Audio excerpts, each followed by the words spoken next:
Hi, this is Tony, the host of the Xrayed podcast. Each week, I am joined by guests. Hello. Hello. Yo. Why, hello there. Hello. And we have a roundtable discussion where we Xray a bunch of our favorite films and some really terrible ones. If you want, you can follow us on all the major platforms. To find out more, you can find us online at www.flixxrayed.com. And you can also find us on Twitter, Facebook, and Instagram if you want to reach out to us. Good night, Internet.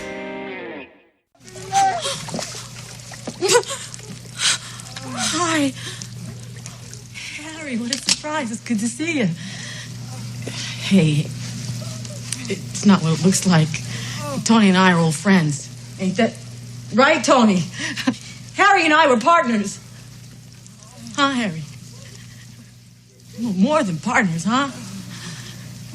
Good times, huh, Harry? No. No, Harry.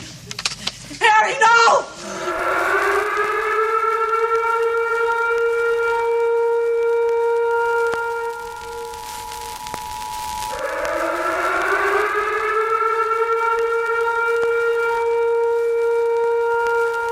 This is the emergency podcast system. This is not a test.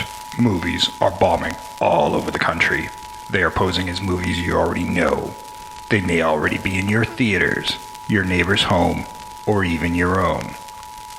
Do not panic. Specialists have been dispatched. They will help you identify these pretenders and defend you against this invasion of the remake. Please stand by for further instructions. Welcome to the Invasion of the Remake podcast. I am your host, Jason Bishop, and with me as always is Sam Stepanenko. I have got my VR goggles on. That doesn't play. No, that doesn't play at all. What have you been doing all weekend? Have you been playing video games all weekend? No, I've not done any video games. My brain is just turned off. That's exactly what's happened. That's because we've been podcasting all week long. Not just on our show, but you and I guested on Xrayed this week. Yes, we did. And then you were on Ignorance Was Bliss with Kate. So we're all over the place today. Yes, yeah. This whole week.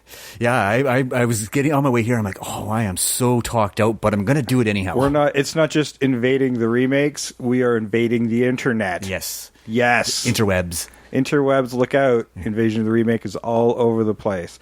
But it's not just Sam and I today. It is a special day because my co-host from all sorts of shows I've used to do with Richard Cleveland is finally on this show. And honestly, I probably wouldn't be sitting here without him. It only took 4 years. And we did 3 shows together, I think. Yeah, we did. Over a course of 3-4 years. Between the Pages was the big one. Yeah. Popcorn Lobby. Yeah. What was the other one? Some precursors to Between the Pages. Yeah. I think it went through the Splash Page and other iterations. Yeah, until we finally settled on what it was. And then, I miss that show. And I actually have people asking me about it all the time because we produced that under the Naked Ape banner. Yep. Naked Ape Productions, for anybody that doesn't know, was our original banner. And that show, people still, when they see me at conventions and stuff, oh, it's the Ape Guy. How come you guys don't do a podcast anymore? And, well, we've moved on to bigger and better things. That's right. And, you've got your own, another show. It's a 3D printing show right now, which seems to be very appropriate for this week's episode. Yeah, it kind of fits in. The First Layer is the show that I do now, and I've been doing that for almost 2 years now. Coming up in October, it'll be 2 years, and we've had tremendous growth, and I love the hobby. I started out with one really bad printer, and now I own 7 really good printers. Wow, that's crazy. That's like a labor camp of robots. Pretty much, yeah.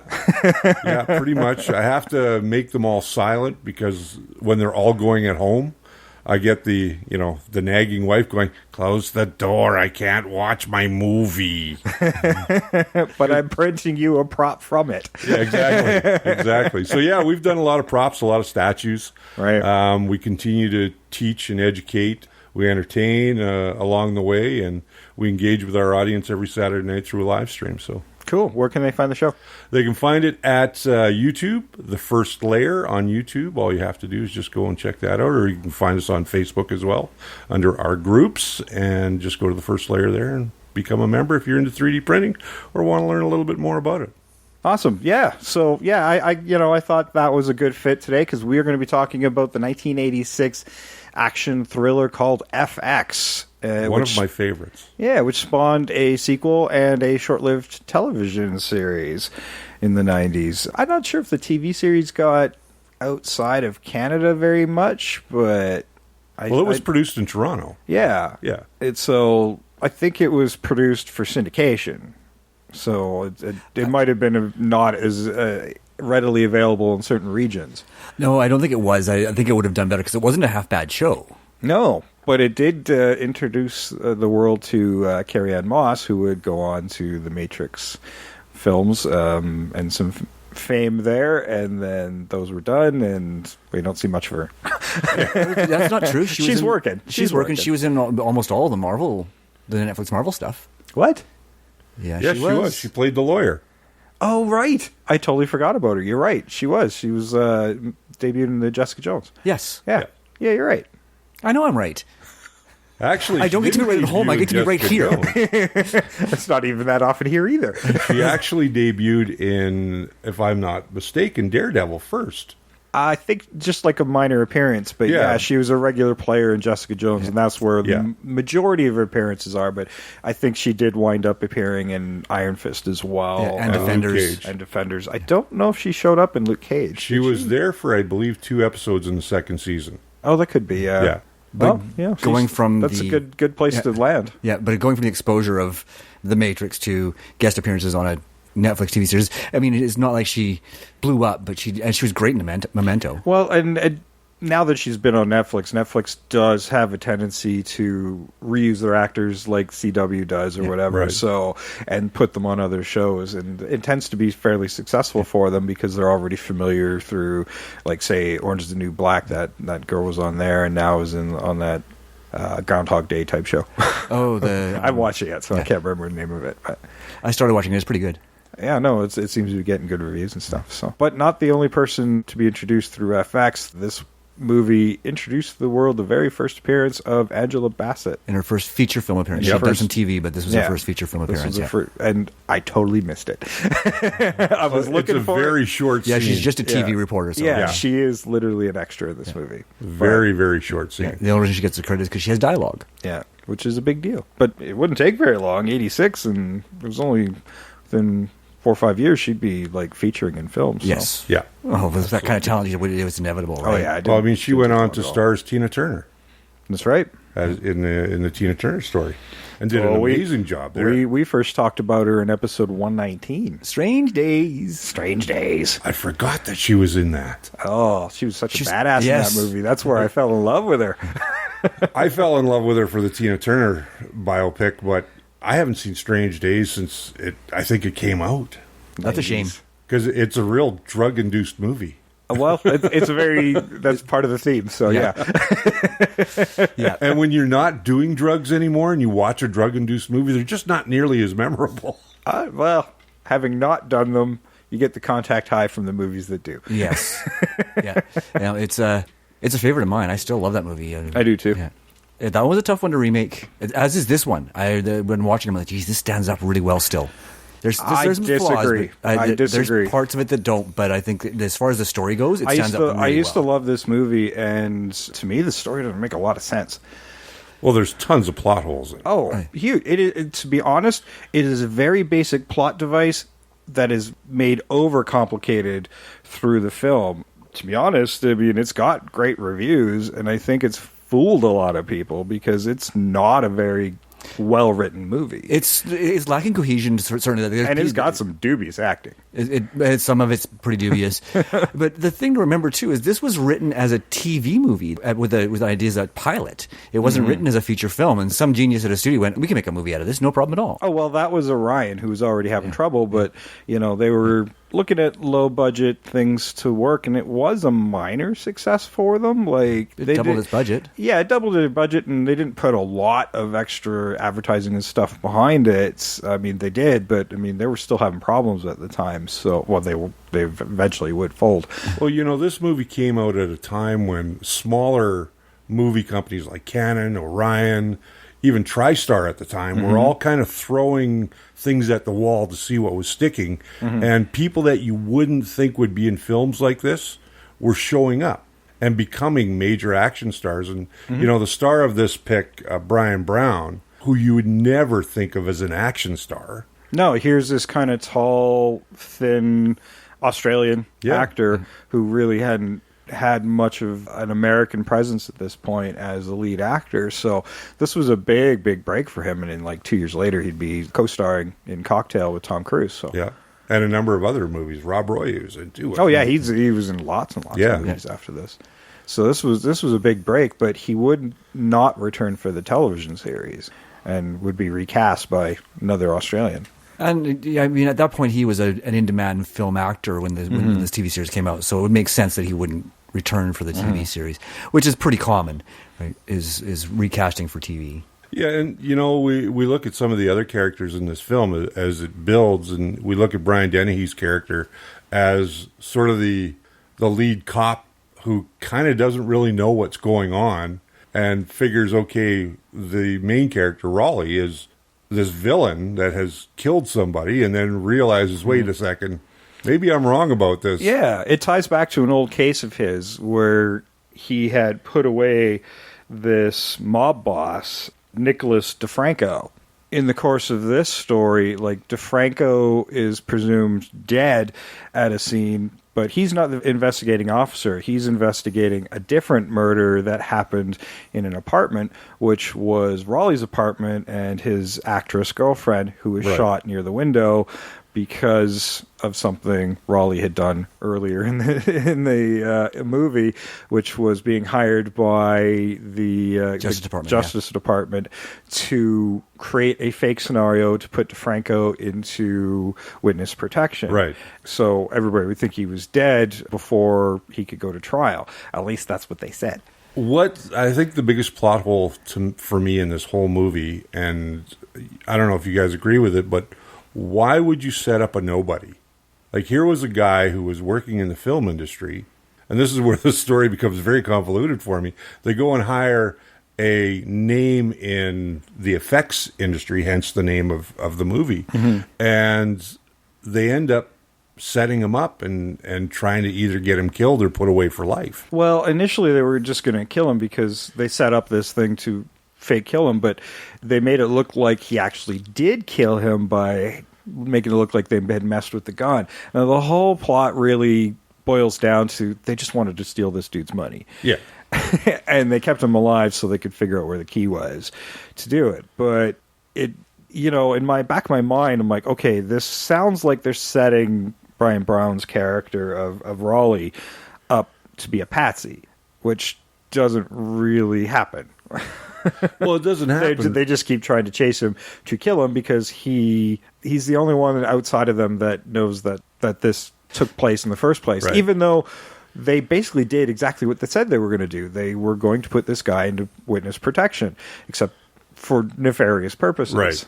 Which we don't find out until near the end of the movie what they are. That's one of the flaws in the movie, and you're right about the fact that they're setting him up as a patsy, but he's never actually set up as a patsy. The crime that he's getting chased for is completely separate. It's a crime that he actually does commit. Yeah. In defense, but he against these people, because DeFranco actually didn't get killed. But he does kill the guy in the apartment. That's the murder they're after him for, right? So it makes sense that the cops are after him. And no, they were after him because of his girlfriend's. That's the boyfriend. Yeah, they originally his think that he killed the girlfriend. That's right. But he does kill the. He kills lots of people. Yes, yeah. But yeah. So they're not after. They're after him for the crime that happens in that apartment. It's independent of the crime that he's supposedly committed when he killed DeFranco. Right, so that's the point I thought you were trying to make, is that they never do set him up as a patsy. They get on him through something that actually does happen. Yeah. Right, that he is actually partially responsible for. Yeah. Because he does kill that agent. Yeah, and I hated the Die Hard reason. Oh, it's all about fucking money. I just hated it. But at that time, it was all about money. I mean, that was film. every action movie in the 80s was driven all about by money. Money, yeah. Look at Eddie Murphy's movie, from the 80s, that was The Beverly Hills Cop. What was it about? Money. Die Hard, about money. yeah. All these movies with characters. Lethal Weapon, Cougarans. Yeah. Yes. But why do people commit crimes? Yeah, usually for selfish gain. Yeah. And I think we could at least come up with a new idea that equals the over-complexity of a simple plot that this movie has. And at least I think we can come up with something that at least justifies that complexity. I think so. Yeah, I mean, the other thing to consider, too, is the director who did this had never done an action film. No, he hadn't. Yeah, and this really isn't an action film. It has action, but it's not. It's a thriller. It's a thriller. It's supposed to be a mystery, but that's really clumsily handled, and I'll agree with you on that. That is really poorly handled as far as the mystery as to why Raleigh's been set up. On this watch in particular, it's been a long time since I watched it, but then I'm like, wow, this is really dumb. There's a lot to be thrilled about when you're watching it, but when it all starts coalescing into the story that you're just the motivations of what's going on and are finally revealed, you're like, well, that's fucking dumb. Yeah, it's like they had a beginning and an end, and they kind of just wrote something to fill the middle out to get you to the end. Yeah, exactly. Yeah, so really bugged me. I'm going to run the trailer here, and then we're going to really deep dive into this. Raleigh Tyler is an FX man, the movie's master of make-believe.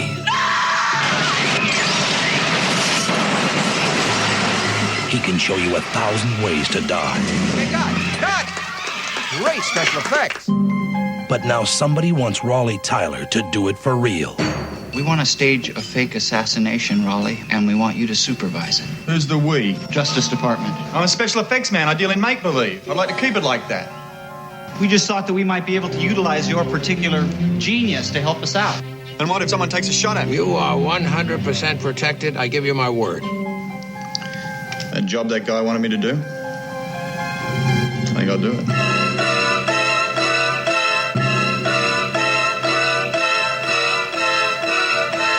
But someone else is writing the script and casting him as the killer. I haven't done anything. What if he put in real bullets? If one person suspects. Sorry, Raleigh. No loose ends. This is up to something! He tried to kill me! You go directly to the newspapers. What makes you think they believe me? I believe you. My name is Leo. We need to talk. Where the hell are you, Tyler? He's going to need every trick from every movie he's ever made. Remember my particular genius. Just to get even. And get out alive. I'm in pursuit of a blue step van. Letters on the side. F as in Frank, X as in X-ray. Remember Skidball Express? I sure do!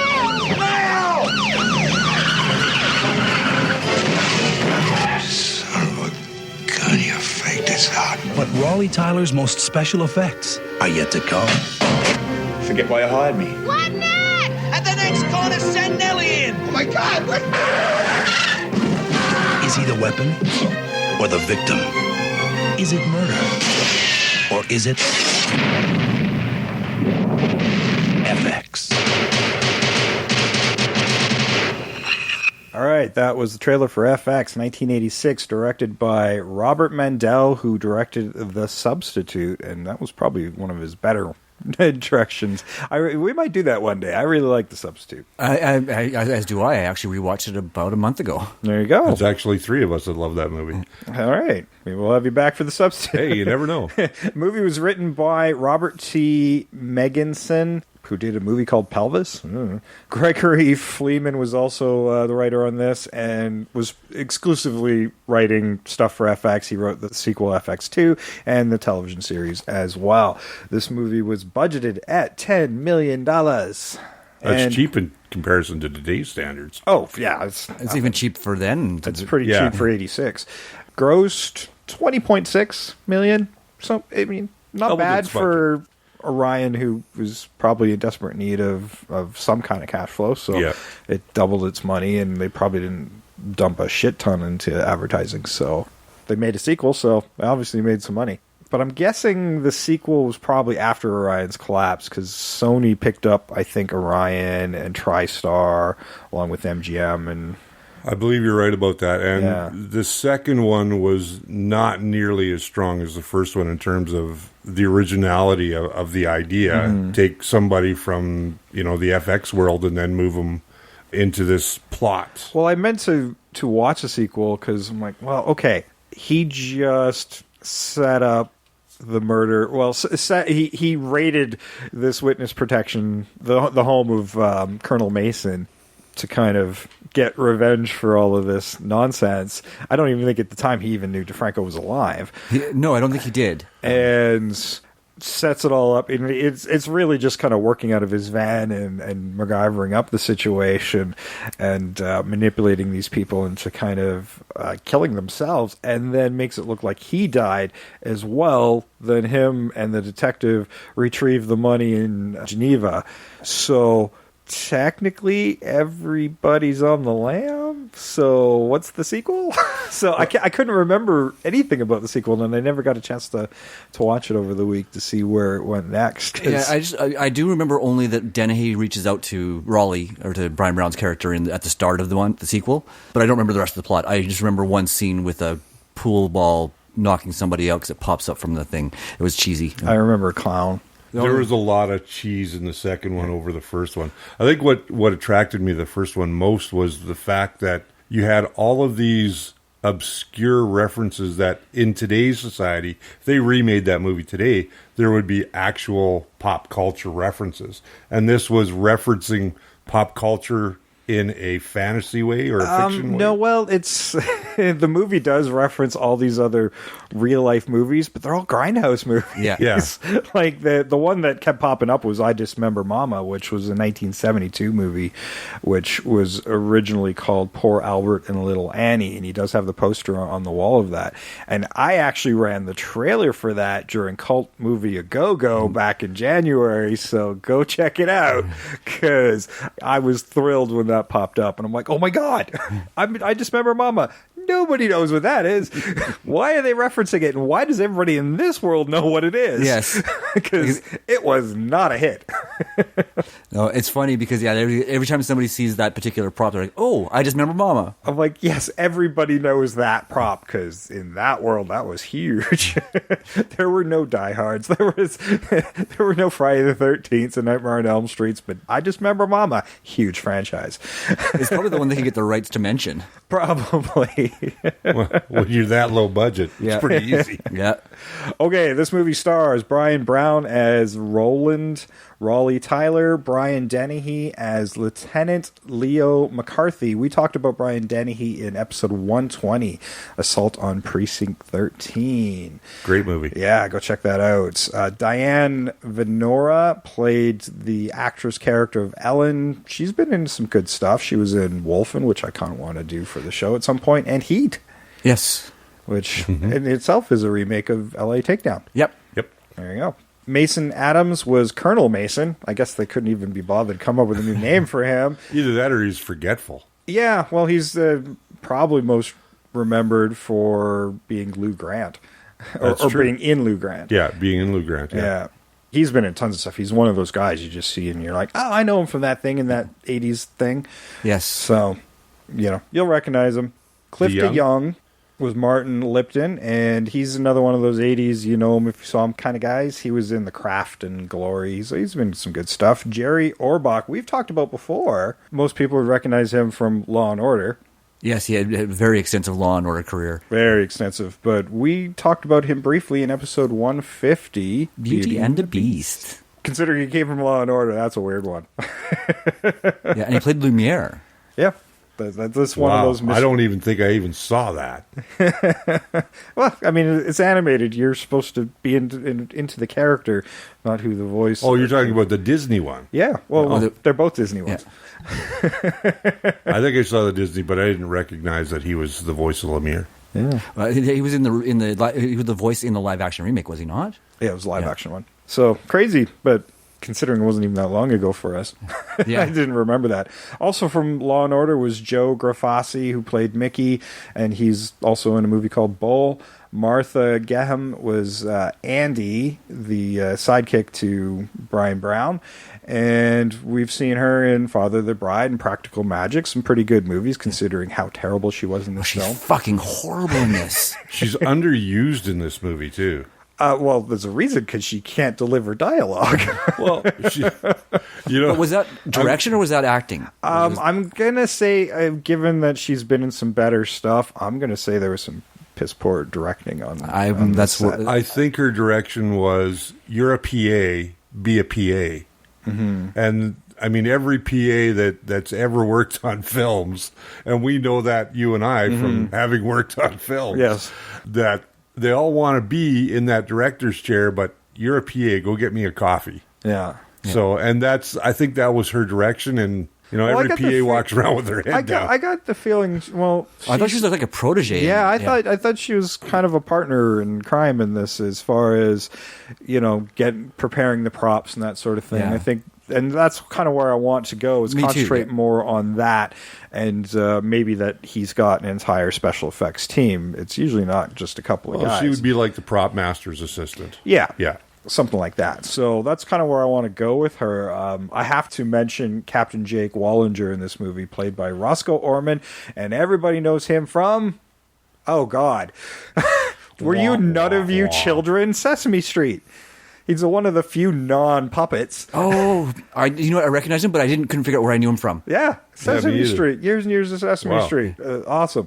Trey Wilson was Lieutenant Murdoch. He was in Bull Durham. Tom Noonan just keeps turning up for us. Yeah. Tom Noonan, we talked about in episode 99. That was Manhunter. That's right. And episode 178, fairly recently. Last Action Hero. Yeah, so he's starting to... I was surprised when I saw him in this, because this is the same year as Manhunter, where he is the bad guy in that film. And in this one is just a B character. I think he's got one bit of dialogue. 2. I was counting. We don't even actually see him. You can hear it, but you don't actually see him say it. Yeah. But you can recognize the voice right away. Yeah, you totally recognize that voice. But yeah, when I was watching, I'm like, hey, shit, that's Tom Noonan. Cool, connection. And I'm like, I hope he has dialogue. And then right near the end of the movie, I got the dialogue. I'm like, okay. Paul D'Amato was Gallagher, and I just wanted to mention, because there's a connection there to Slapshot and Magnum Force, 2 movies that we may or may not cover, because Magnum Force would be a good one, though. Yeah, it would be. And of course, we've already mentioned Angela Bassett and our connection to Strange Days there as well. So that rounds out our cast of FX. Now let's dive into this freaking movie that is fairly well reviewed, I gotta say. IMDb 6.7 out of 10, and Rotten Tomatoes gave it an 88% critic score, but only a 52% audience score. So the audience, Rotten Tomatoes came later, so the audience score is coming from more of a modern audience who's really seeing the plot holes in this movie. And I think maybe that's probably a more accurate rating by today's standards, with a more complex way of telling stories in modern movies. I think that you're probably right. That has a lot to do with it. And the fact that, let's face it, everything about this film, as far as the effects go, is pretty dated. They're really well done for the time. There's no question that they're really well done for the time.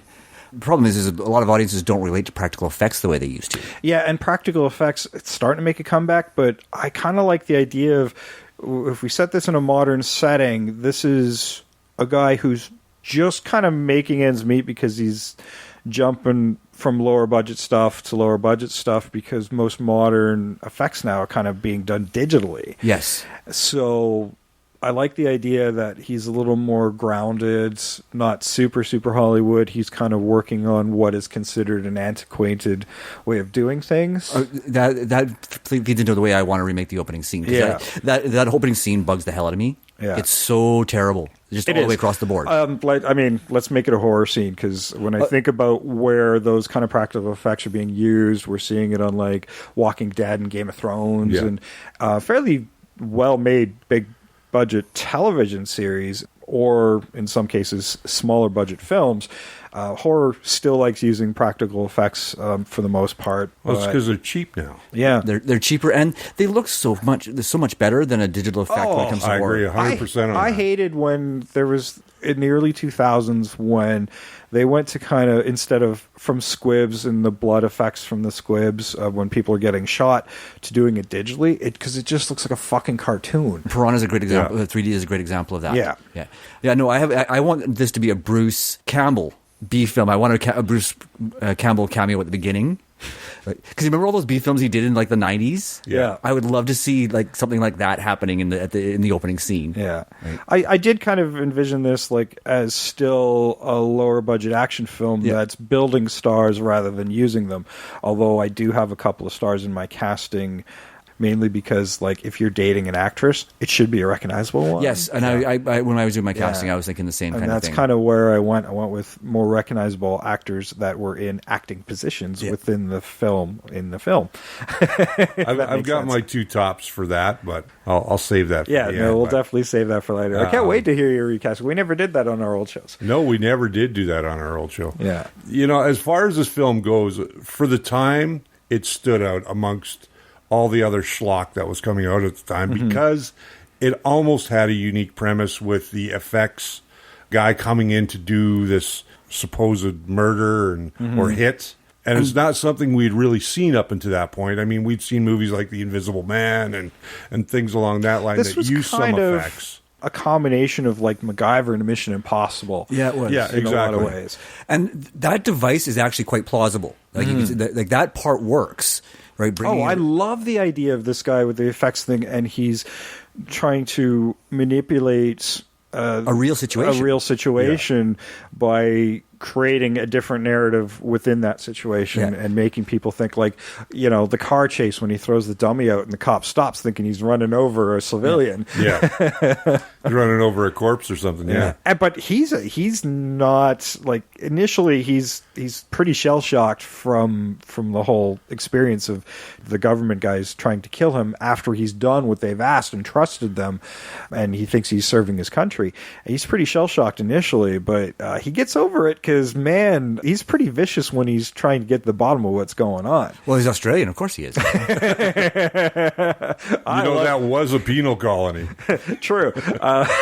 I loved when he stuffed the guy in the trunk and they just started playing Demolition Derby in the car until the guy started talking.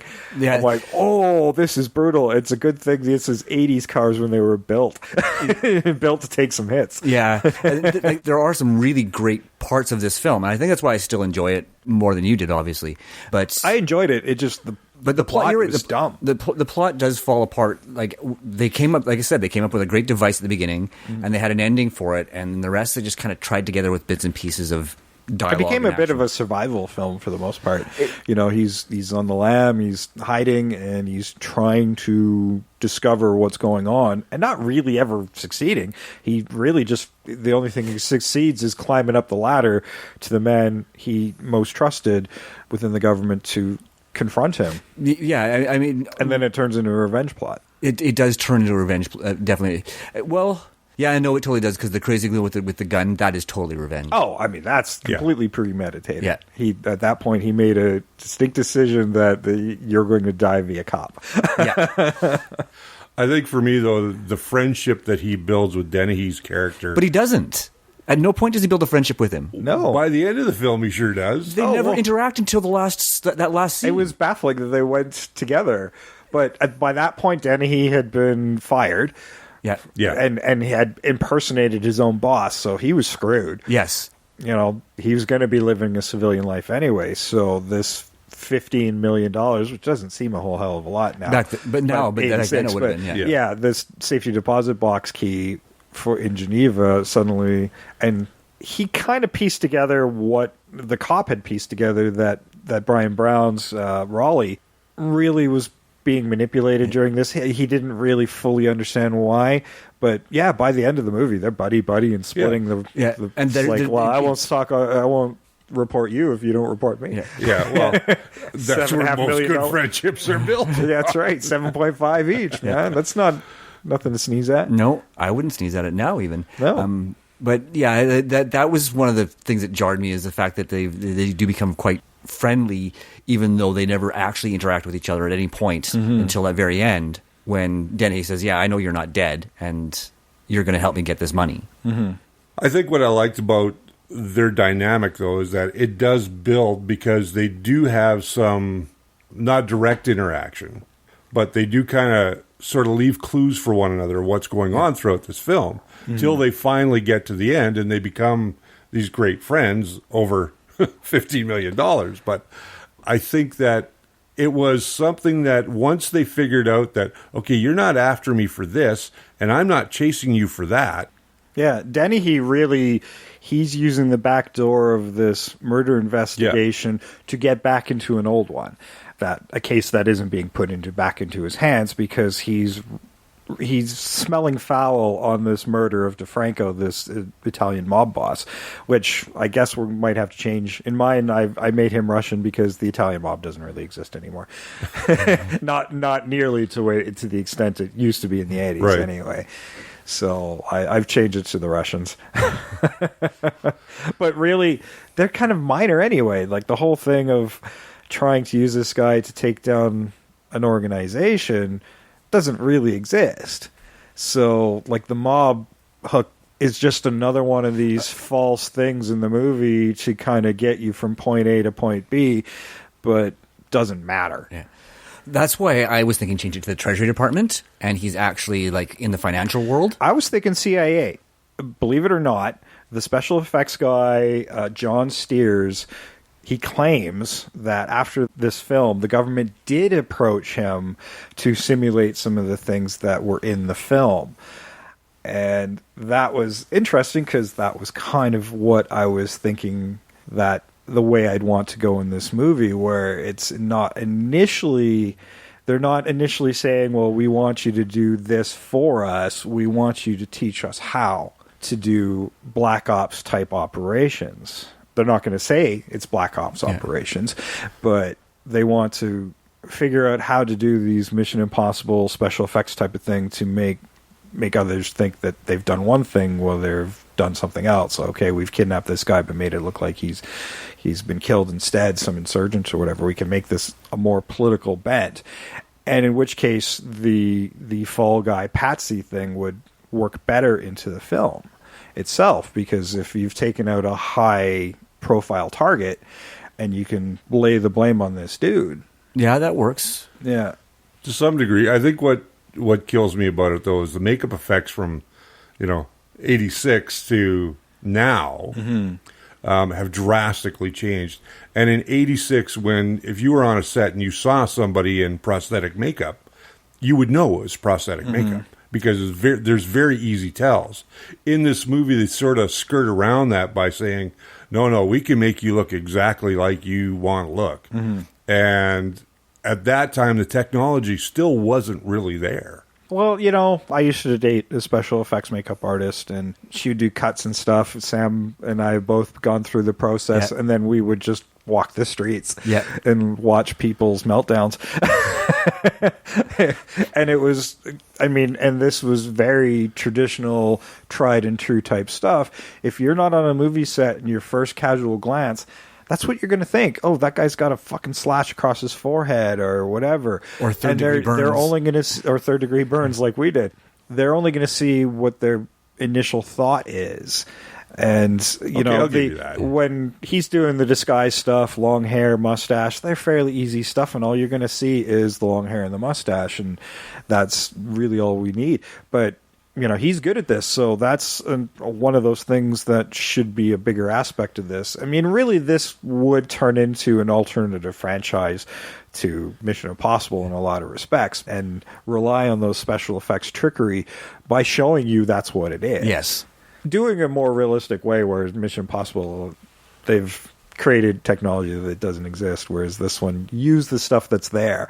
And 3D printing has become a long, long way. Absolutely it has. And they can 3D print metal and plastics and a wide range of plastics now. Yeah. Even 10 years ago, when 3D printing was really in its infancy, much like makeup effects were still in their sort of mid-stage in the 80s, you were dealing with only a handful of plastics maybe two tops. I think, and that would have been ABS and PLA. And anybody who knows what ABS is, it's probably running throughout most modern homes now as plumbing pipe.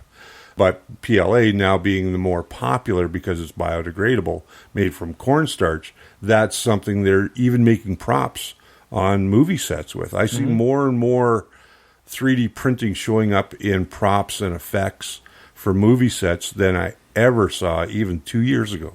Yeah. No, I mean, this guy would have a much bigger prop making studio. It wouldn't all just be out of the back of a small truck like he's got. Right. Yeah, no, and it wouldn't have been even back then, to be honest. Yeah, and even then, he would have had a much bigger trailer and stuff. Yeah. They might have had a small truck like that as well. For on set. But, that, I mean, honestly, that was there so they'd have something convenient but could still do a car chase. Yeah. But it was really odd when he was making the effects for the initial crime that he was going to commit. Mm-hmm. They even show him a very small area. I think he does that in his apartment. Yeah, and that's something that we need to change. Like, this guy's working films, and he's working low budget and big budget films. Yeah. So, I mean, I've known special effects guys in the past, and they've got big areas, and they work with other people.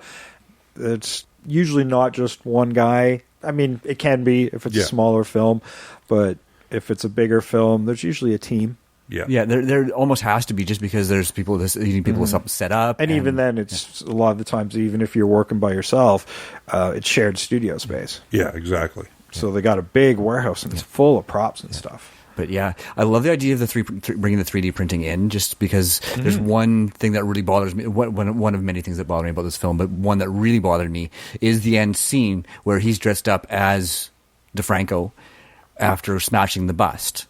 Mm-hmm. Right, so how does he recreate that makeup? He had negatives and stuff. I mean, the initial bust, that was the final mold. We actually watched the stages, so if he still had the negatives, he could have poured another one. He could have poured another one, and that's kind of where I wanted to go with this. Is with the 3D printing, he can destroy the bust, but he's still got all the records, so he can reprint it. I actually liked watching that because I'm like, yep, that's how you do it. That's how you would do it in the old days. But he would have still had to do a negative mold of Brian Dennehy's character in order to make that facial prosthetic fit. Well, DeFranco, not Dennehy. Yeah. Right. Yeah, and so that's why that scene is great. Like I said, I really enjoyed that. Mm-hmm. But the way that they sort of make sure you destroy everything, get the negatives, all that stuff, right? They left you with the impression that they had successfully destroyed everything that would have allowed him to recreate that. Well, I don't. Right? The only thing, and I'd like to just address how that's how he did it. The only thing they smashed was the bust. Yeah. They obviously weren't thinking, and it would have made more sense if we did still see the negative at some point. That's what I mean. But the 3D printing would allow it. These days, you could just do a 3D scan, absolutely. without having to make that mold. Yeah. I mean, you could still do it the old-fashioned way, and I think that's still the best way to do it. But I mean, he could have easily done like 3D scan of the guy, then done the traditional, smash that stuff, but he's still got all that shit saved in his computer. That's right. It addresses that small. It's a small hole, but it bugged me a lot. But if the movie had just shown us he still had the negative, would have fixed the hole to pour the new mold. It would fix that big plot hole. For it wouldn't have been a problem. But that was a big plot hole for sure. Yeah. Well, the other side of that was he still had pictures of DeFranco. Mm-hmm. No, they destroyed those, though. They took the negatives. Yeah. That was something they did. Yeah, he burned the photos. Did they take all the 8x10s, too? Yeah. I don't remember them doing that. Yeah, there's a scene where Lipton's taking them all off the bulletin board. Oh, right. And then you're right. Yeah. Because I was going to say, he could have probably recreated it from clay. Mm-hmm. But I think that like the 3D scan where they destroy everything else, but they forget about this 3D scan, or he conveniently forgets to mention it, and would allow us to fix that. It's really small and minor, but it bugged me because they made such a point of showing how they destroyed everything. Yeah. No, definitely. I thought that was an awkward scene. But yeah, we got the 3D printing. We can print more masks, and he'd have lots of stuff on file, too, to constantly change his look while he's being chased and whatnot. So he could be standing right behind some dude, and they probably wouldn't even notice. I'd love to have that where he's just playing with people. I think that would bring a lot more fun into it, because they tried really hard to bring sort of a sense of humor and fun into this very dramatically charged story. Mm-hmm. But it rarely worked very well. It was kind of flat, the humor. Yeah, and part of that was the some of the acting was not particularly solid. And again, I think I blame that more on the director than I do on the actors. Yeah, no, there were definitely some angles I didn't like. There was one early on in Raleigh's apartment, which it might have been just the way his apartment was, because it was more of a studio where you could see above the wall, and that made it look like a set to me. There were some angles that I didn't like, and it was almost very traditional, quick TV. I bet you this was shot really fast. 3 weeks, I'm guessing. You know, when you say the layout of his apartment and those walls, those were very prevalent in, bohemian sort of apartments at that time, because those walls couldn't go to the ceiling because the ceilings were 12 and 13 feet high. So they would make essentially a large pony wall to divide up a space that used to be a warehouse or used to be some sort of manufacturing facility at one time. And you got to remember, a lot of these buildings were built back in the early 1900s that have survived through, because they're in Chicago, if I'm not mistaken. I thought they were in New York. Are they in New York or Chicago? I thought it was Chicago. I'm not sure. Didn't write it down. The one note. But still, the buildings are, they've been renovated into living spaces and working spaces, and a lot of these makeup artists I can definitely forgive that, but there were lots of clumsy shots within this film where they could have got a little more creative with the camera, but didn't. So I think it just came down to the inexperience of the director at the time. Particularly with this particular genre of film, right? Yeah. And I mean, his resume doesn't scream like high quality through most of his career. A lot of TV, and a lot of TV you don't even know what it is. A lot of movies you've never heard of. So lots of direct-to-videos, and I think TV movies and that sort of thing. Yeah, this might be his most successful film for sure. Yeah. Oh yeah, by far, one of his most successful. I think when you start pulling from that TV sort of pool, you're going to get that same TV kind of quality, because they're looking at shots not like as a big cinematic experience, but what is this going to look like on the small screen?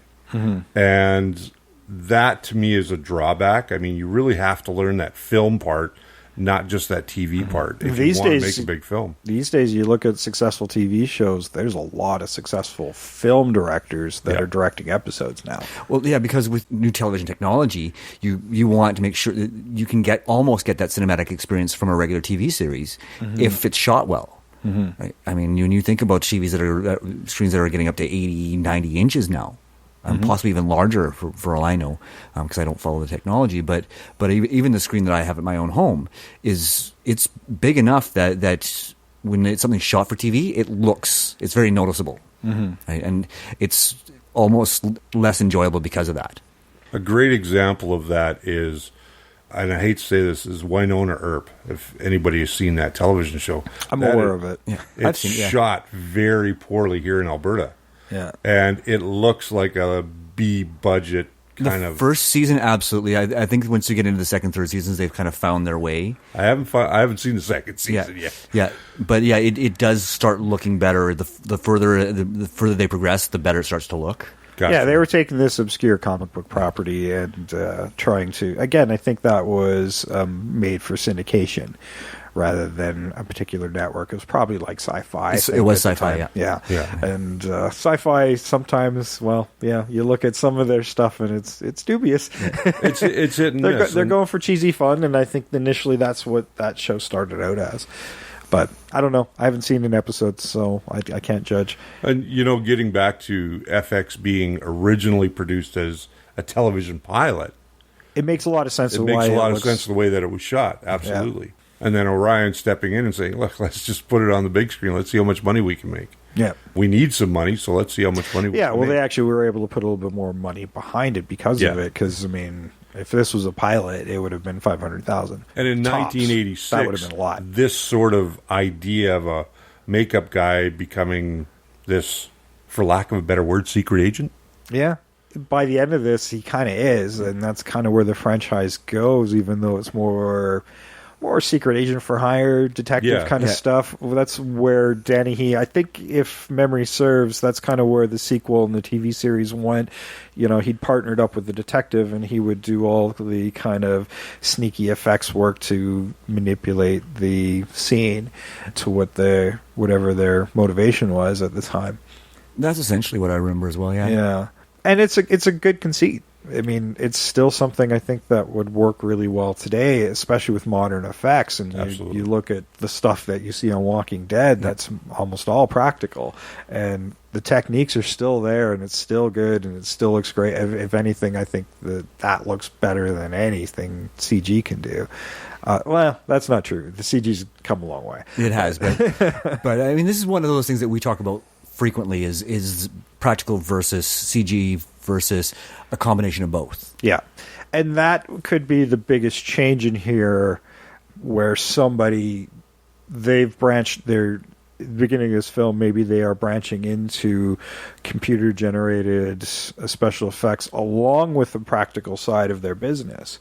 So that's why I kind of wanted him to have a team of people. Yes. So if things get more complex, you've got somebody who can hack into a computer, create whatever they want, digitally create a scene if they need to. Like, say he's caught on cameras and they've re-edited the actual camera footage to show what they want to show.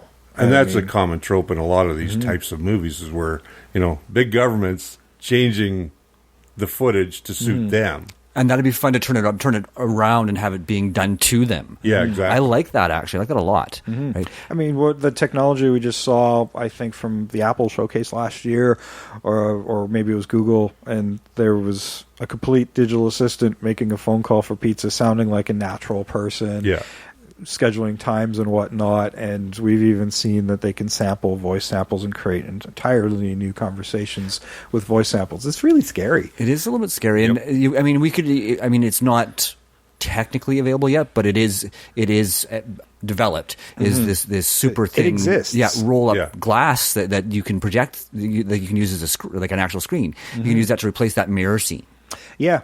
Right? Well, we've actually seen a Mission Impossible take a similar idea with this kind of roll-up LED screen of this hallway that they were filming and projecting on the screen and then pushing forward. Was that the fourth one? Fourth one, yeah. I think that's fourth Mission Impossible. Yeah. That comes straight from FX. Yeah. That's what they just did, except it was more of that, a mirror thing that he had done, and I'm surprised the guy didn't notice right away when he was shooting at it that it was kind of warbling. Yeah. But the thing that really dazzled me is it ricocheted bullets.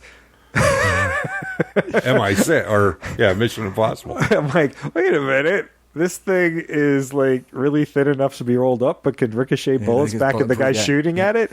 What the fuck is that stuff? And where do I get some? That was probably one of the more implausible things that was done in the movie, to be honest. Mm-hmm. Imagine Mythbusters taking on effects and debunking the myths that are in that movie. Yeah, and I love that a special effects guys that's what Mythbusters are. They're special effects guys that debunk all this stuff. But to debunk a movie called FX, I think would be hilarious. Yes, I wish they'd do that. yeah, it's too bad they're not doing the show anymore, because that would have been a good one. And maybe they did. We just haven't seen it. Maybe there's lots of episodes. I don't think they did tackle FX. I don't think they did either. By the time that show got popular, everybody had forgotten about this. Yeah. movie. Oh, yeah. Long. I mean, that's one of the reasons I wanted to do it, because it was kind of a minor franchise, but that nobody remembers. It's not on streaming services. You never see it replayed on television anymore. It's even hard to track down DVD and Blu-ray copies. Right. So, like, this is you still a can't good get time it from to Google Play. Well, there you go. You can get it on your Google Play. It's still available on services. I know you could, but you do have to look for it. You do have to look for it. Yeah, you can rent it on YouTube and stuff as well. So it's a little difficult to track down, but it's out there. But it is something you have to actively look for, and unless it's in your mind. Yeah. And I mean, when you said, well, let's do this, I'm like, I hadn't thought about that movie in years. Yeah, and that's just it. It's kind of been forgotten now. To remake this, like I said, I wanted to give it more of a political slant, and we could see him being brought in to recreate something that he's already done for television for the government, who uses it for nefarious purposes. This is a offshoot, a black ops scenario, off the books type of operation.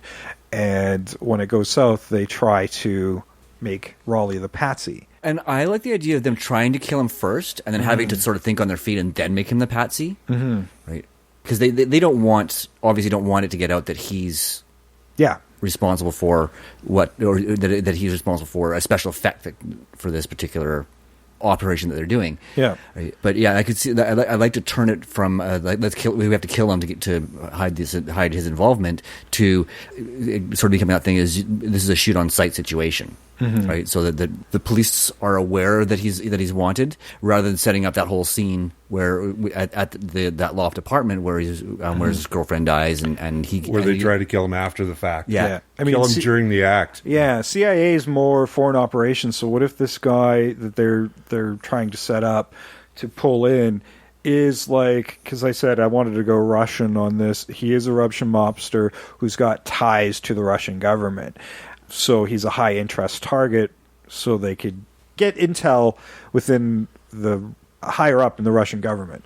We've kind of seen that a couple of times, like in The Saint with Val Kilmer. I completely forgot about that movie. Because he does kind of the same thing, where he makes up his face and this isn't plays different characters. FX isn't a new idea. No, but I think that if you're going to do that, you have to charge it politically with what's going on in the world today, and where's our biggest we issues. could certainly move it to the Middle East. Yeah, that I think would work better than Russia because of everything that's... I mean, the Cold War's over. We may be in for another one. If they're going to do in Russia, they're just looking for stained sheets. Yeah.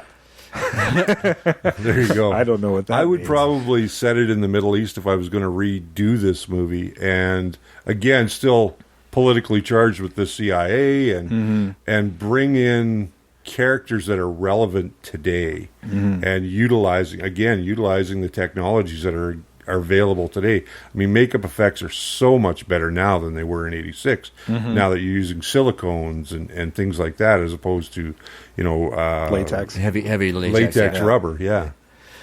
I mean, I like where you're going with that, but my biggest concern is once you start getting global, it does make it...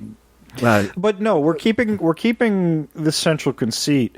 Like, he's still there to bring in a high profile asset, but he's not being brought in on the major operation. He's just there for this guy that they're trying to pull in.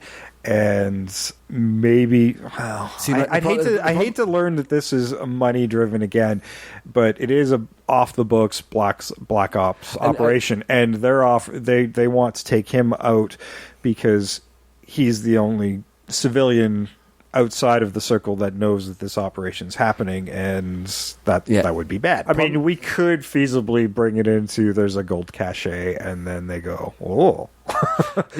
and you can bring it back around to money. I mean, greed is always a great motivator for these types of things, but you have to make it work well, and that's what they didn't do in this movie. No, right? Like I said, I like the idea of going political versus criminal, but the only thing is if you want to get into set up sort of a mole into another government, faking his death doesn't work. There's a kind of, because if you fake his death, then all of a sudden he reappears. You've taken the high asset target out. You're taking him out for intel. You're not going to release him back into the wild. Well, but yeah, that's the thing is if he's dead, then how they didn't release intel? DeFranco back into the wild. No. So I'm not sure what this conversation's about. Well, they didn't release him back into the wild, but he was out there. I mean, he had the house. Well, maybe I'm just not understanding. That was Mason's house, not DeFranco's. Yeah, no, I know, but he was at that house. Yeah. But because maybe I'm understanding where the intel's coming from. Are they've gathered the intel from him and they're protecting him? Is that what you're thinking? We don't. I mean, we don't know how much info and how long that's going to take, right? Like, this movie takes place over just a few days. Yes, it does. Yeah. No, what I'm saying is because the way you originally presented it is, I understood that he was going to gather more information from him. From that, whatever government. No, Raleigh. Your victim. Quote unquote. Right. Where when you say intel, I was wondering where he was getting that intel. Was it intel he already had? Yeah. Well, he's. My initial thought was Russian mob, but it could be whatever. Yeah. ISIS, whatever. Yeah. Skimming off the top. Yeah. You know. The they're bringing him in. He could be legitimate bad guy and not wanting to turn. They're taking him. That would make more sense. That was always my intention. The government is taking him so they can get more intel higher up the ladder because he's so close to it, this target. But then you have to find a plot device for him to be able to do that. So what's the government doing to ensuring that he's going to give them the information? And that's where maybe the trickery comes in, is to change the scenario rather than a torture scene or whatever, because God knows with that's topical as well. It is topical, over the last few years. Yeah. Maybe they're trying to trick him in this high-profile target to giving up the information. And that does feel very Mission Impossible, but that might be a good use of the special effects stuff. Yeah, rather than faking this guy's death. That was the problem. Is faking the death to get intel seemed self-defeating. That's all. Yeah, right. Well, it didn't matter because they were faking this fucking Italian dude's death for what? Like they said they were going to use him as for witness protection because he was going to rat on the mob, but that was never the deal. Like, no, it wasn't. But that was the device, right? Yeah. Right. So the deal was always the money always in the end. Yeah, it was always so clumsy to me. Yeah, and that's what you're trying to fix, and I certainly get that. But I like your idea of going instead of making it faking his death, using the special effects to trick him into thinking something's happening that isn't really. Yeah. For him to end up in the hands of the CIA or FBI, or whoever you choose family, to use. Or doing something digitally with family. Mm-hmm. Giving him an idea like, oh, they've got my family when they really don't. Mm-hmm. And giving him this scenario in his head that if I don't cooperate with these guys, I'm going to lose what's most important to me. I mean, that's fairly nefarious, and that would certainly give a dark angle to make him the patsy.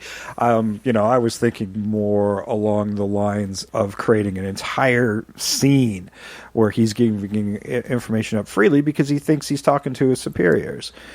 See, that's could work really well too. But I like where Richard went with that because then we can bring some of the modern CGI effects and computer effects into it too, right? But we could actually manipulate that later on as well. But I want to pull it away from the Middle East setting fairly quickly as the CIA is trying to take him out. Well, yeah, and the Middle East setting completely fucks up my casting. So mine too. Only the one. So mine. The bad guy. Yeah. I mean, we're still working within the original conceit in this movie. Remember, bad guys are still the government. Yeah.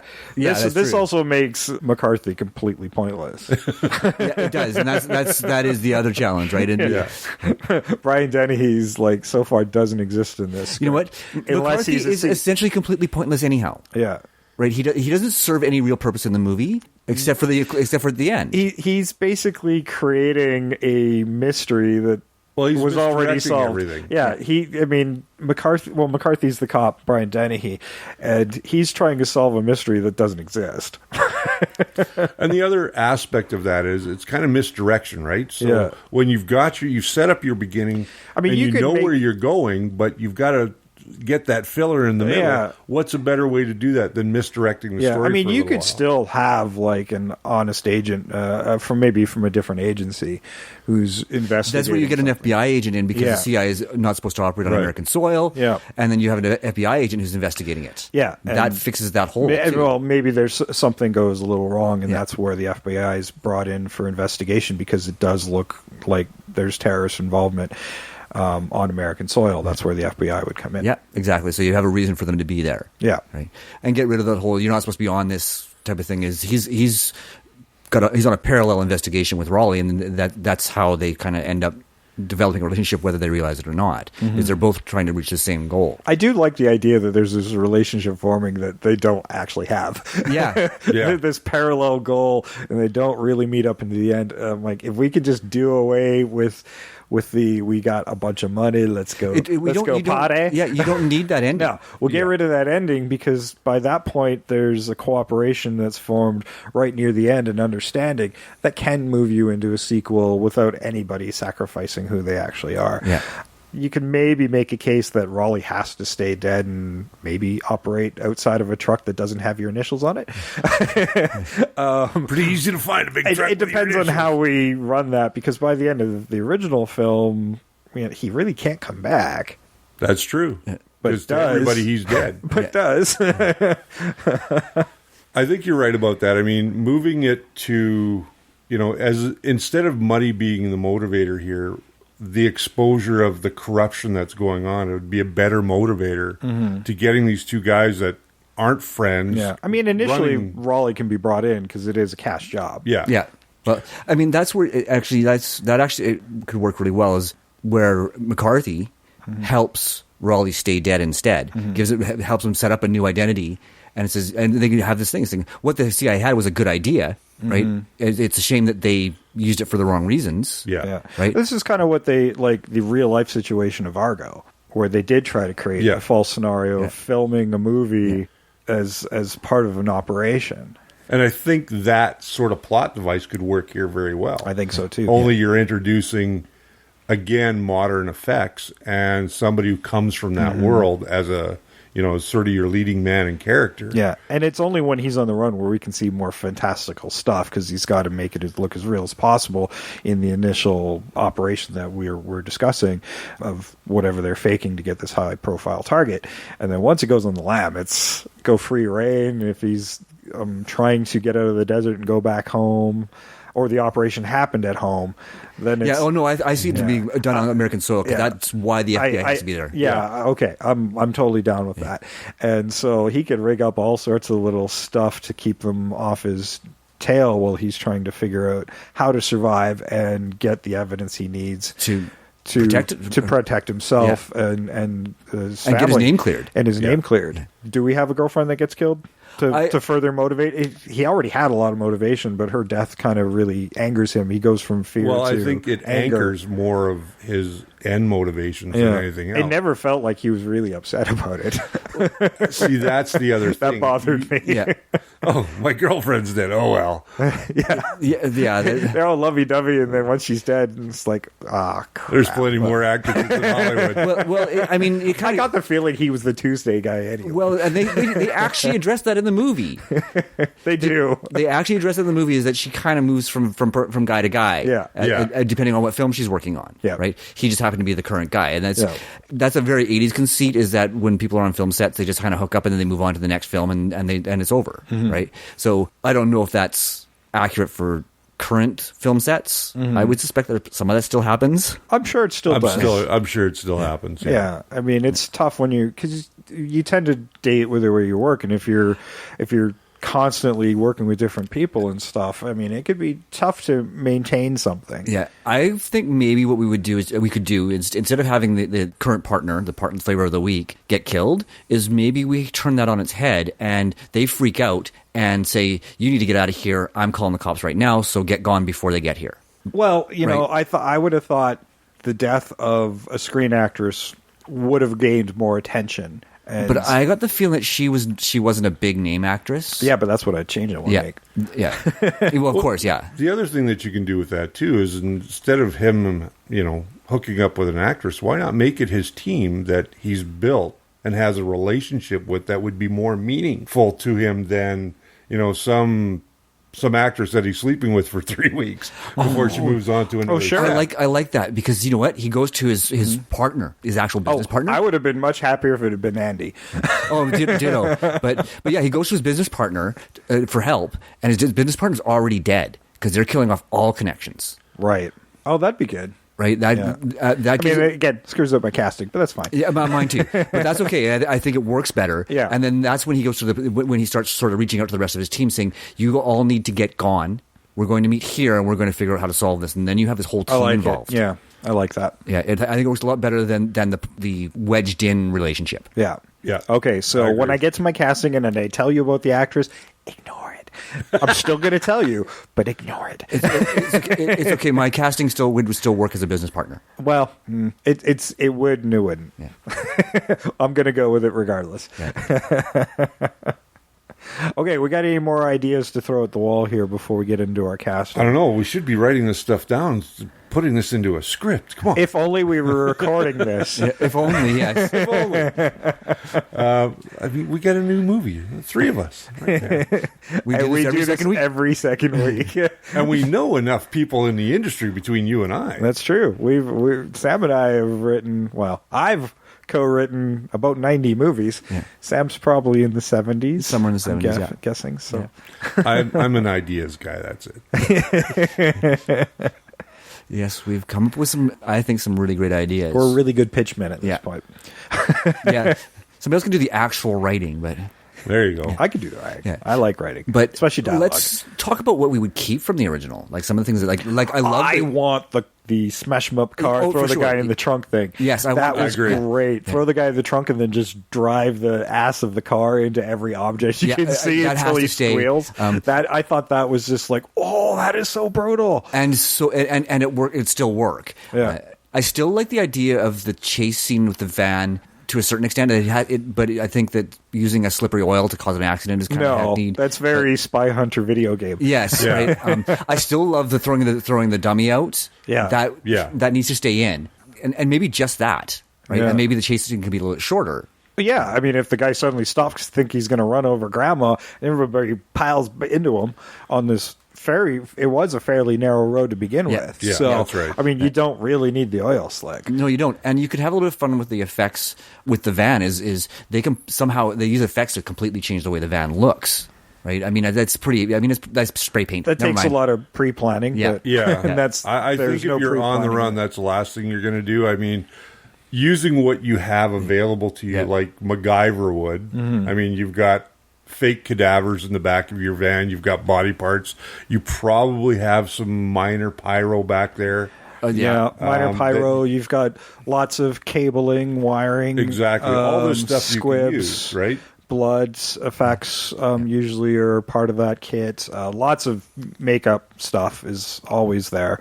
So, like, those are your basic things. And he uses that to great effect. Like, he uses a paint rolling rod to create a circuit to electrify that fence. I want to keep that. Yeah. You know, that's the kind of ingenuity I want to keep. It doesn't have to be that per se, but he uses simple techniques to electrify doorknobs and things like that for the targets where the place he's infiltrating, these people are taking out themselves because he's unarmed. Yeah. The remote control balloon has to go, prop guns. Yeah, exactly. Yeah.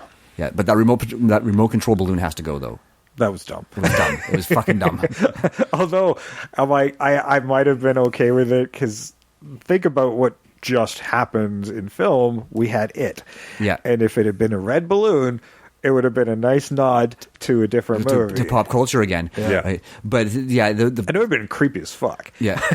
This balloon coming around and doing acting abnormal. Yeah, and I think that's what what you're supposed to get when you watch this movie is like, what the fuck, right? Well, the character should be at least, what the fuck is that? Yeah, and he's kind of looking at it, but the thing is when it explodes, he gasps like he's been gassed or poisoned somehow. Yeah. It makes no sense that whatsoever. Doesn't make any sense. Right. Like, if that should have been a lure to something else. Yes. I agree. Yeah, instead of this explosive thing with gas in it, because that takes a little too much planning. And it goes back to what Richard was saying about they'd be working with what they have, right? Yeah. The other scene I really like is when the agent is coming into his flat for the first time and the monster comes out at him, the hydraulic monster. Mm-hmm. I love that recurring joke. Yeah. That's a great joke, and I think that, again, is something that could work very well in this movie again.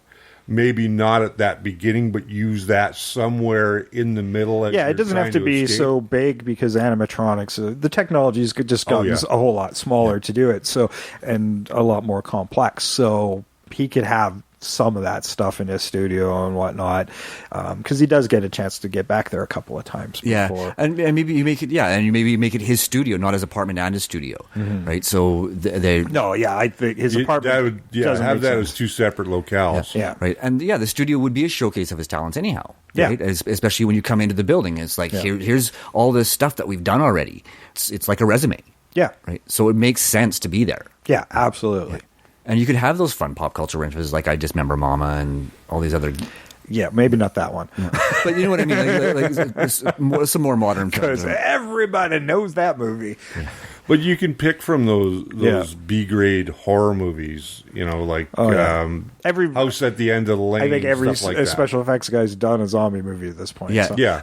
So you could use some of that. I mean, throw some Conjuring movies, all sorts of. Throw some guts out the back of your van at a car and obscure the windshield or whatever. Which would be funnier and would work better than a thing of oil. I mean, Jesus, I'm not into special effects, and up until a couple years ago, I had a big jug of movie blood down in my basement. So, I mean.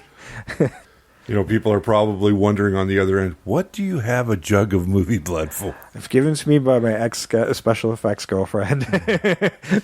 That's always a nice gift to get. Here's a bucket of blood. Who got it off the set of Dreamcatcher, which was shot here in Alberta, and then eventually I gave it to a pub who was doing a Halloween horror night. So, gotcha. Yeah. So getting into, we've talked about the favorite things that we liked about this. And we've kind of talked about what we didn't really and what we don't think really worked in this movie. Let's talk about some of the characters that I think were just there for the sake of filling screen time. Ellen was one. The relationship was definitely one. Yeah, Ellen for sure. You could say that about the police captain and stuff, but you're just kind of filling in the reality with some of these characters as well. Then he has to answer to somebody else. Yeah, so, I mean... Yeah, they're extraneous, but they kind of have to be there to sell the rest of the world. So, I mean, they probably could have done away with it, and it probably wouldn't have changed the movie that much, but you kind of need these extraneous characters for sure. Ellen really is the only one that feels like a bit of a waste. Andy is useful, although he was poorly used. He ditches her in the final moments. Now, this is where we came up with we want to have a team, and for the most part, at least his second in charge of the team would probably be with him through most of this movie, and he... Yeah, and he wouldn't do he has a person. He has a protege, personal assistant kind of person, and then he's got a partner. That shows as well. trust instead of just going off and sacrificing or possibly sacrificing yourself and protecting your friends. I mean, I get what he was trying to do. Sorry, you keep going. I get what he was trying to do, but it did bug me that he just tossed her. Granted, she was a terrible actress, so get her off the fucking set. Yeah. but the whole team feeds in really well to covering up his dad, to making it seem like he's really dead too, because he can have his team set up to do exactly what they did at the beginning of the movie, with rolling in the ambulance to take away his dead body. Yeah. Oh yeah, that's a good idea. That would work much better as a plot device. Yes. I didn't really dig that he kind of woke up in the morgue and had to go out the window. Yeah. Right. The other part of that would be that they can still be in the spotlight, or they can still be publicly known and still be out there with their boss just seemingly being dead. Yeah. Exactly. Right? That works so much better. Yeah, and it kind of clears them too, right? Yeah, it clears them, and then it gets him free to do things he needs to do. The only people who might think he's still alive would be these corrupt CIA guys. Yep. That works for me. Yeah, and the FBI is already closed in on them, because this is that final conflict at the end, right, where he uses his abilities to bring them down, as it were. I agree with you 100% on that. I think that would make for a much more entertaining movie, and I think it would make tighter for ending. A much more believable, invested, believable movie. Yeah. I think you'd get invested in the relationships and the intrigue of this more than we did with the original effects. Even though I love the movie, I mean, that's what got me excited about doing, home effects and learning how to do head casting and learning how to make prosthetics. And that was the movie that kind of cemented it for me in '86. And then I started doing stuff like that as a hobby, which led me to building props, which led me to working on films and television shows. But at the end of the day, I think that to set that in a modern aesthetic like we're talking about, and I think with what we've come up with, I think that would make for a great reboot of that franchise. Yeah, and I love how it would bookend it too, right? If you have like an ambulance scene at the beginning and an ambulance scene at the end, there's sort of the...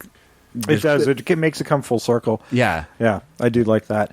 But also leaves it open for sequels. Yeah, absolutely. Exactly. All right, let's get into some recasting here. And now our movie's so different, which is great. My casting is still based on the old one. So, like, there's...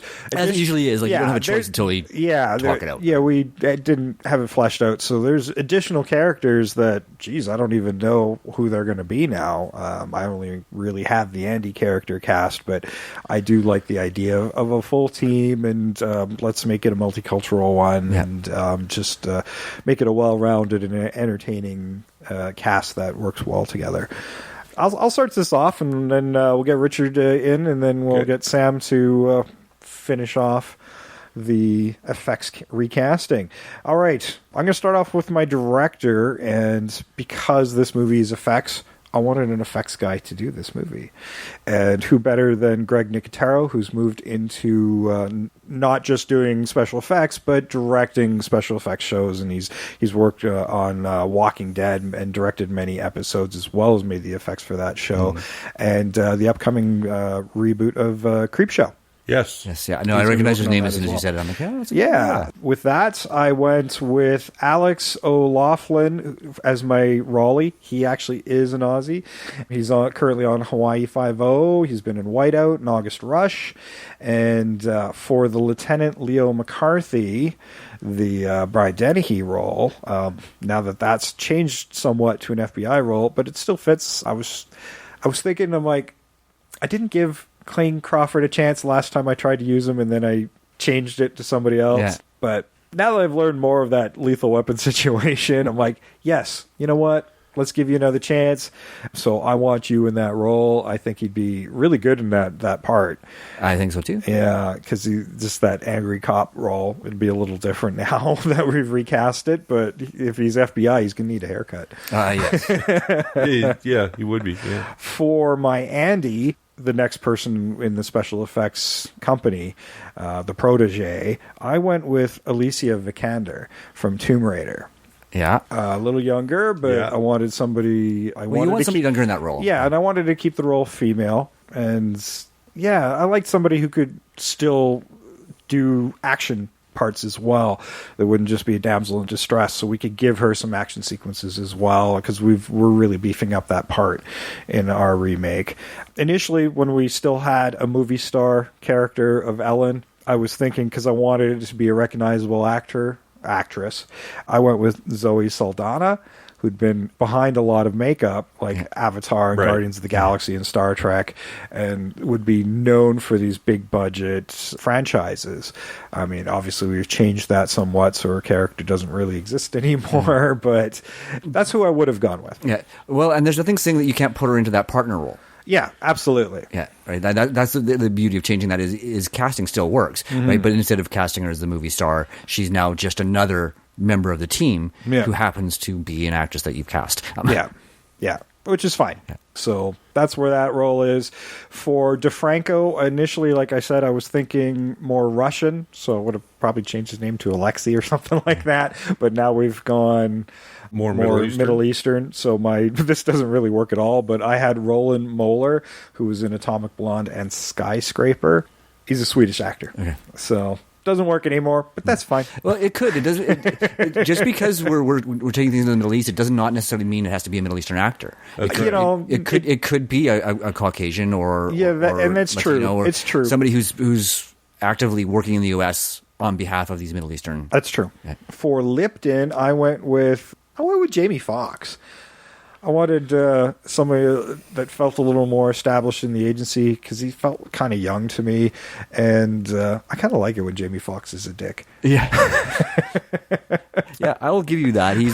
I'll give you that too, but that's not who I'd put in there, and my choice for that's going to be very different. That's cool. I just wanted to change it up a little bit, and for my Colonel Mason, which I guess it could still be a colonel, I don't know, I went with Bryan Cranston. Ooh, great pick. From Breaking Bad. Yeah, that rounds out my cast. Yeah, that's about all I cast too. The same. Those are the major players within the film. Yeah, so. I think Nicotero is great for this movie. I think that if they were going to do a remake, he would be the go-to guy for sure. Yeah, if you're going to have somebody at least show running this, or if it turned into a series or whatever, but even as a movie, somebody who actually understands practical effects and could really sell that idea should be somebody who does it. Absolutely. Yeah. My director's done a lot of directing with it, so they should have a lot of experience with it.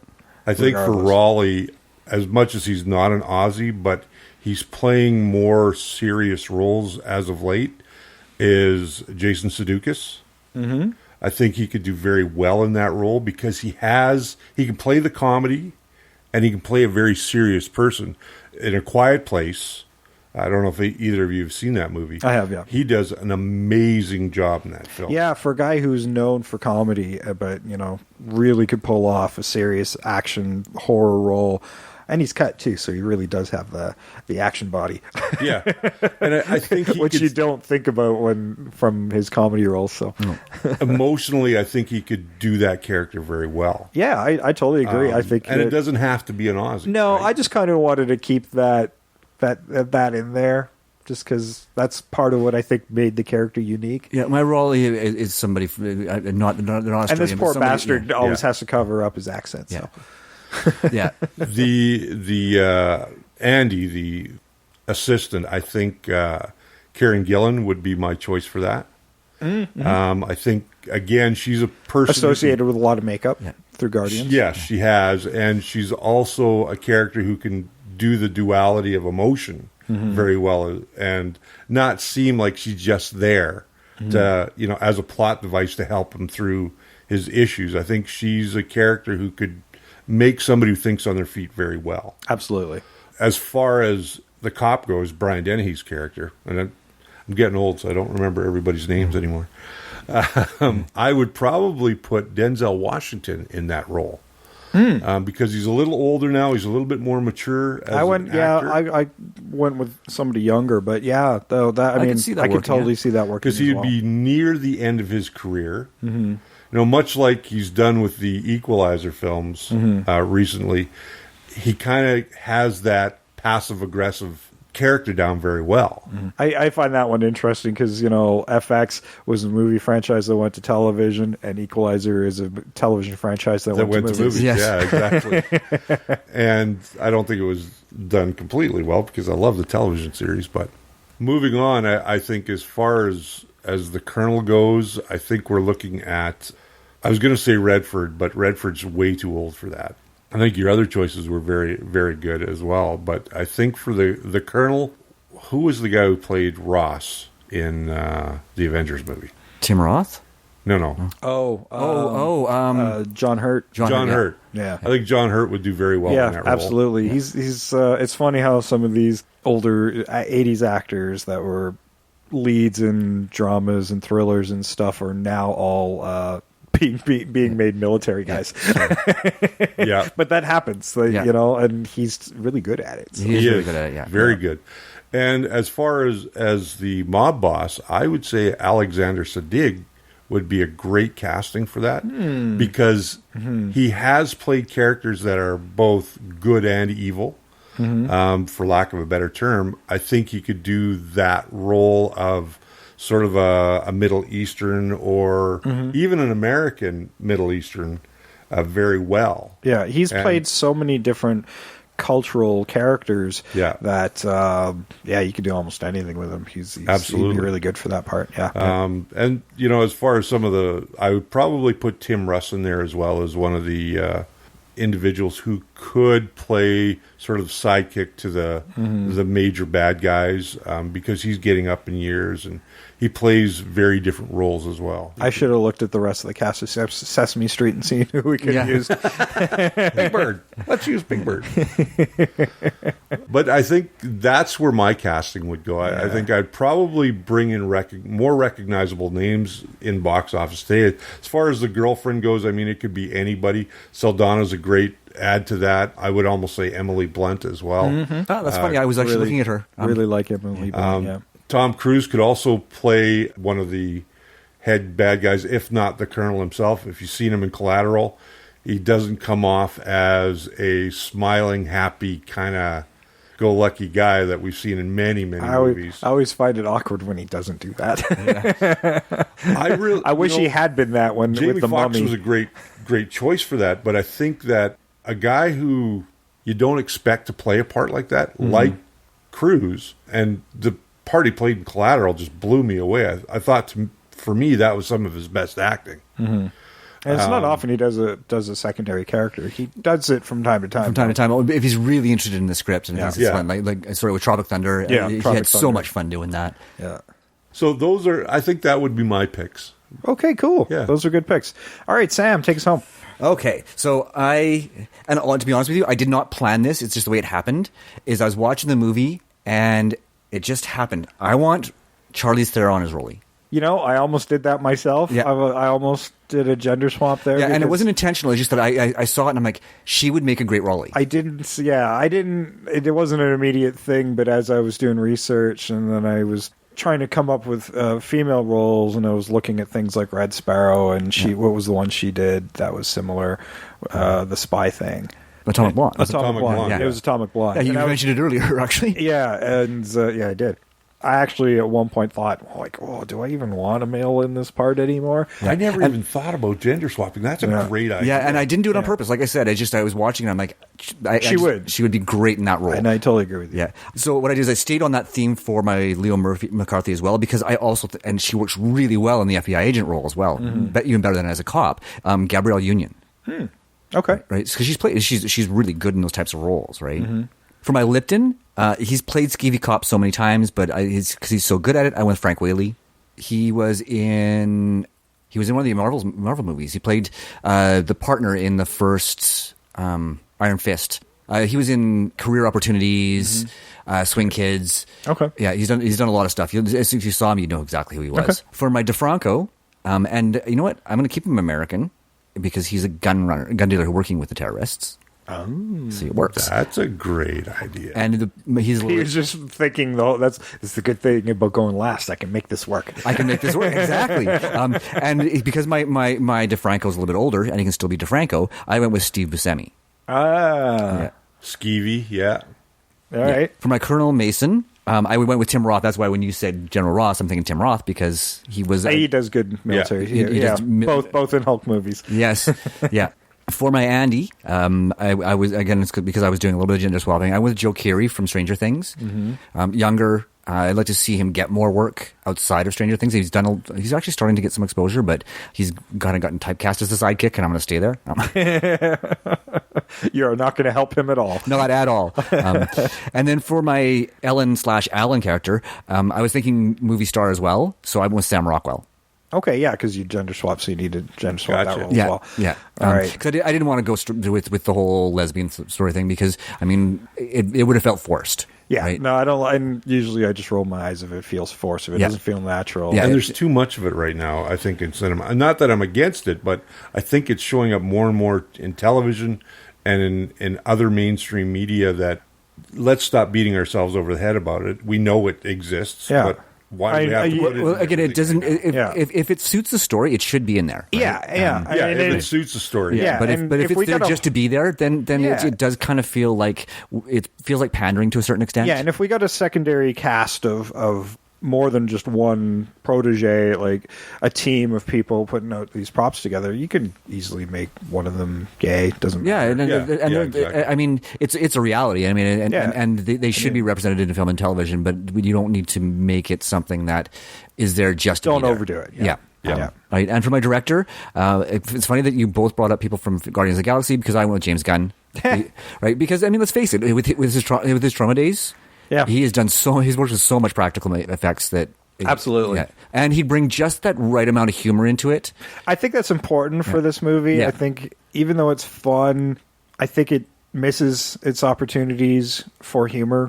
At times it does. Yeah. You know, funny that you should say that because it just came to mind that Robert Rodriguez would be very good. He would be too. Yeah. Again, another guy who's worked with practical effects a lot and digital as well. And digital, yeah, and yeah. Right, and the Galaxy movies were the ones that made me think it because he deals with the humor very well, but he also isn't afraid to go to those dark places. Yep.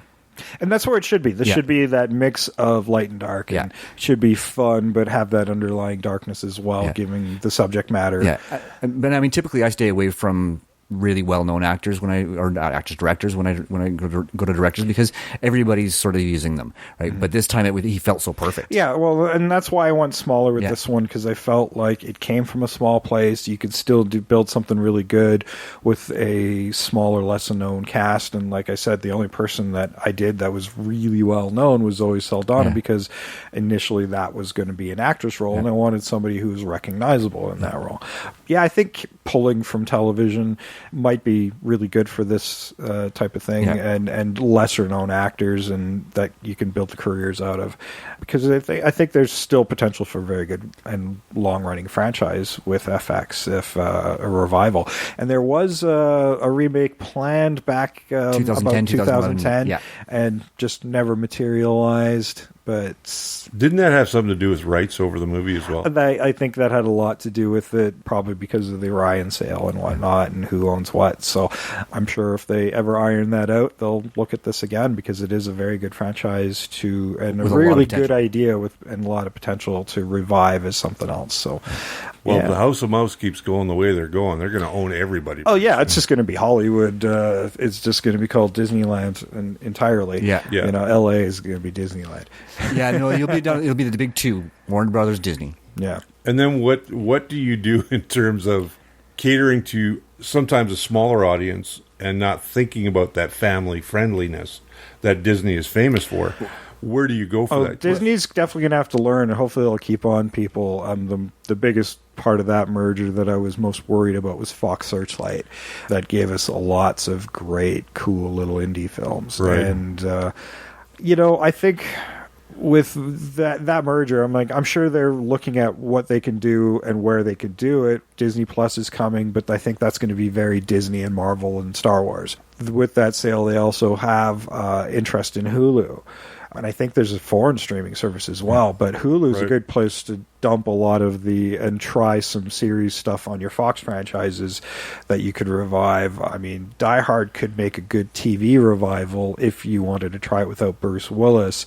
That might be a safer place to go rather than doing like they did with Lethal Weapon, which I am a little worried about the Alien series they're talking about, but okay, they've screwed it up so often that maybe trying it on TV might be the way to go. Trying it on TV with the current culture of what we have, like The Walking Dead and more violent shows like that, I think it might work. Yeah, well, and Disney's throwing some big movie budgets at their Disney Plus platform.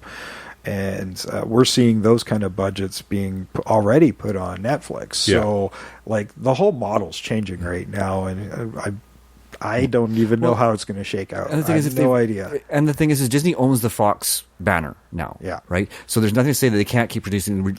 Oh, I think they will. Yeah. I think the only thing that we know is Fox. I think the Fantastic Four and X-Men franchises will just get absorbed into Marvel Studios. They've already said that that's what they're doing. Yeah. I mean, they're completely rebooting them. Apparently. No. But they didn't take Fox TV. Kind of have to. They only took Fox 20th Century Fox. No, they got most of the networks except for the sports stuff, which stayed it with Fox as a news and sports network. And even then, there were some they did get they had to sell off. So, but I do believe the TV goes with it. So it's Simpsons, Die Hard, Aliens, Predator, Prometheus, and on and on and on. There is a ton of stuff that they're going to have to sort out. I was really shocked that deal even closed about a week from this recording. So crazy.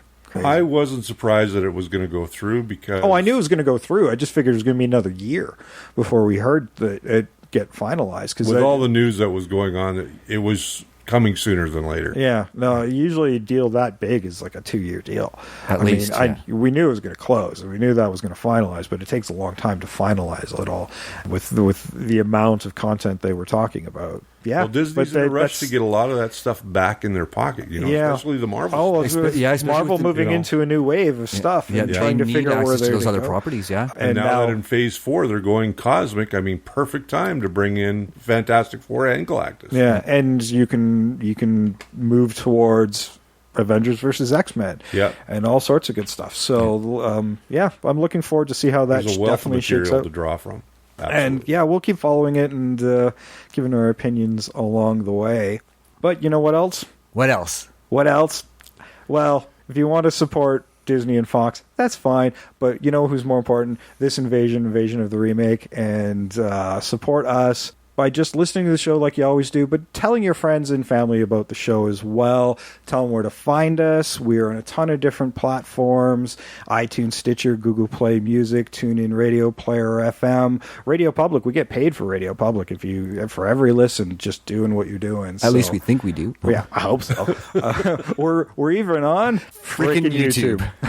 Well, I can't say YouTube's been totally horrible to me. But at that, saying that, I will say from what we say on my show, like, subscribe, share with your friends, talk about it, and post it all on social media. Absolutely. And our social media is at Invasion Remake on Twitter, Invasion of the Remake on Facebook and Instagram, and Invasion of the Remake at gmail.com. Don't forget to send us your comments, your suggestions, and your corrections.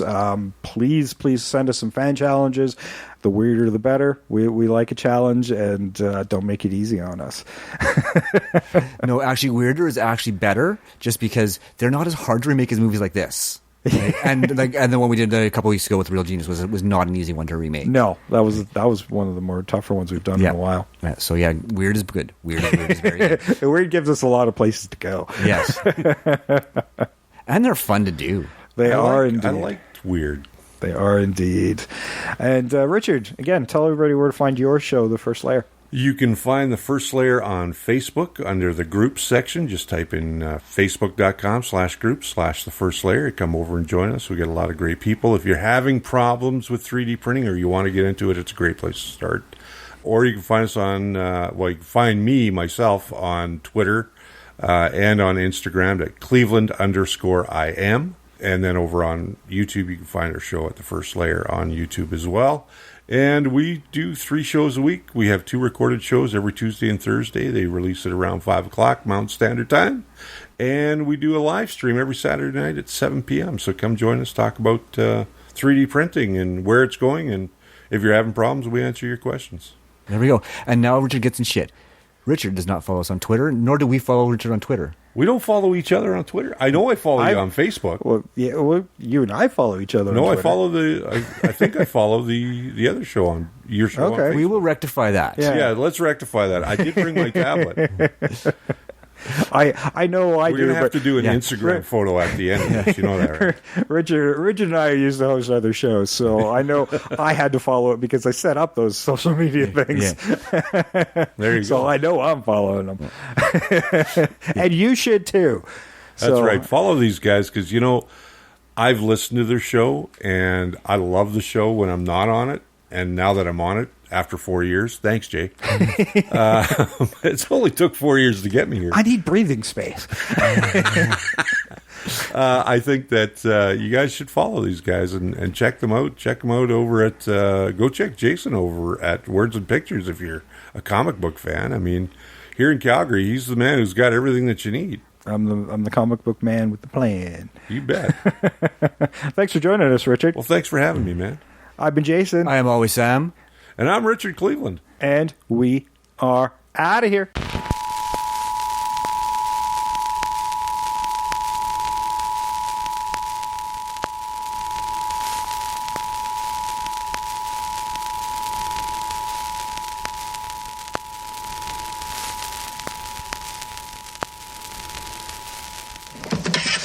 I'll take that key, Ronnie. There's something you should know, Mason. Give me the key, Ronnie. In this hand is the ammo for the gun. And this is crazy glue. 1,001 uses. Now 1,002. No! No! Mason, drop the gun! No, don't shoot! It's a mistake! Don't shoot!